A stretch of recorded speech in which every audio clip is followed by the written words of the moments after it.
పునర్జన్మ పునర్జన్మ పునర్జన్మము నజరేయుని నామములో బాప్తిస్మము ఎన్నాళ్ళు ఎన్నేళ్ళు నామకార్థము మారు మనసు లేని వ్యర్థ జీవితం పునర్జన్మ పునర్జన్మ పునర్జన్మము నజరేయుని నామములో బాప్తిస్మము ఎన్నాళ్ళు ఎన్నేళ్ళు నామకార్థము మారు మనసు లేని వ్యర్థ జీవితం పరలోకం వెళ్ళాలి ప్రియ సహోదరా పరలోకం వెళ్ళాలి ప్రియ సహోదరి పరలోకం వెళ్ళాలి ప్రియ సహోదరా పరలోకం వెళ్ళాలి ప్రియ సహోదరి యజుర్వేదం తెలిపిన గొర్రె పిల్ల యేసుడే వివేకానంద చాటిన రక్షకుడు యేసుడే. యేసుక్రీస్తు నామములో మీ అందరికీ వందనాలు, దైవాశీస్సులు, శుభాలు తెలియజేస్తున్నాము. ఈరోజు దేవుని మహాకృపతో ఇద్దరు బాప్తిసం పొందారు. నిజముగా వారు పుట్టినప్పుడు వారి తల్లిదండ్రులు ఆనందపడ్డారు.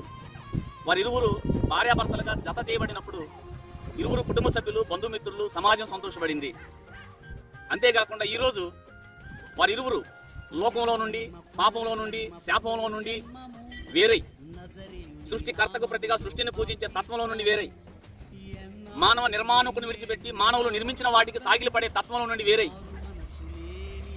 పాపానికి పరిహారం, స్వర్గానికి ప్రవేశం మార్గమైన యేసు రక్తానికి ప్రతిగా వివిధ తంత్రాలను కల్పించుకొని ఆ మార్గంలో నుండి వేరై ఈరోజు వారి జన్మ కర్మ పాపాలని, శాపాలని యేసుక్రీస్తు సంకల్పాన్ని బట్టి వాక్యం విని నమ్మి బాప్తిసం పొందారు.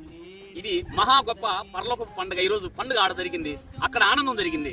మరి ఇంత గొప్ప రక్షణను దేవుడు వారికి ఉచితంగా మా ద్వారా అనుగ్రహించాడు. దేవునికి మహిమ.